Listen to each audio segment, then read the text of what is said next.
converso agora com o doutor em economia Pedro Ivo Salvador, da Universidade Federal Fluminense. Boa noite, Pedro. Muito obrigado pela sua participação aqui com a gente no RF News. Pedro, qual é a análise geral que você faz dos dados da pesquisa de endividamento e inadimplência do consumidor referente a março? Perfeito. A gente percebe que o endividamento ele cresceu em relação ao mês anterior, mas quando a gente tira o componente cíclico, né, que é a comparação ano a ano, a gente percebe que o endividamento caiu. No entanto, a inadimplência ela se mantém numa certa estabilidade nessa análise cíclica, né? Ou seja, a gente tenta tirar aquele componente sazonal, que são os aumentos, né, do endividamento referente a janeiro e fevereiro.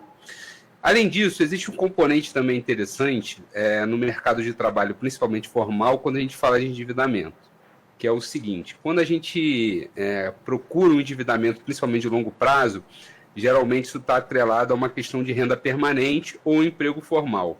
E aí, olhando os dados, a gente percebe que o emprego formal agora, em fevereiro, gerou ali aproximadamente 300 mil vagas, ou seja, o melhor salto na geração de empregos desde 2022.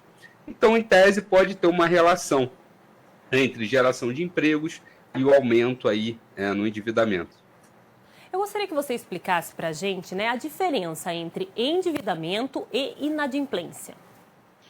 Perfeito. Né? Endividamento é o que todos nós podemos passar numa necessidade de uma compra baseada em renda futura. Né? Então, quando a gente financia um imóvel, quando a gente financia um carro, quando a gente faz uma compra no crédito, a gente está se tornando um agente deficitário, entre aspas, ou endividado.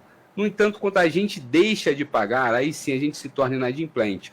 Então, o endividamento em si não é um indicador tão negativo, mas, como você bem frisou, a inadimplência, sim, pode ser um sinal, principalmente quando ela cresce muito de um mês para um outro, ou de um ano para outro, um sinal que as coisas podem estar fora do controle.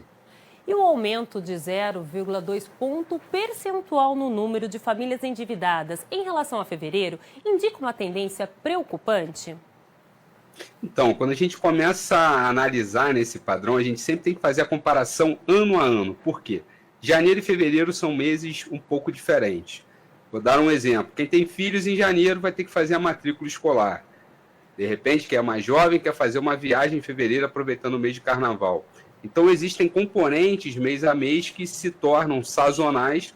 Então, portanto, o ideal da comparação, como você bem frisou, é com o ano anterior, onde há uma queda aí nessa tendência, onde você frisou o dado de 78% para 71%. E, Pedro, quais as medidas você acredita, né, que elas podem ser adotadas para ajudar as famílias a lidar melhor com as suas dívidas e evitar a inadimplência? Perfeito. Primeira coisa é analisar quais são as dívidas inteligentes e quais são as dívidas que não fazem tanto sentido. Então, dívidas que correm juros elevados, como do cartão de crédito, às vezes alguma conta em atraso que foi simplesmente que ocorreu por algum tipo de esquecimento, são dívidas que geram juros que penalizam muito o nosso bolso. No entanto, algumas dívidas inteligentes, como a compra de uma casa própria via financiamento, onde você sai de um aluguel e passa a morar dentro da sua própria propriedade, pode ser sim algo inteligente, ou seja, o consumo baseado na dívida, na realidade, é um investimento, inclusive, em bem-estar próprio para você e, de repente, para a sua família. Pedro, e houve redução na taxa de juros do cartão de crédito no início da semana, né? E pode impactar o endividamento dos consumidores que utilizam o rotativo do cartão de crédito? Perfeito. Se você utiliza o rotativo, meu amigo, infelizmente você está na classe do inadimplente. Você, na verdade, está fazendo uma renegociação da dívida. A partir de mais de 30 dias, você passa a se tornar inadimplente. E o rotativo, como você bem frisou, por mais que tenha redução, tem juros acima de 400% ao ano. Ou seja, são juros impagáveis, sequer comparáveis com dívidas um pouco mais racionais.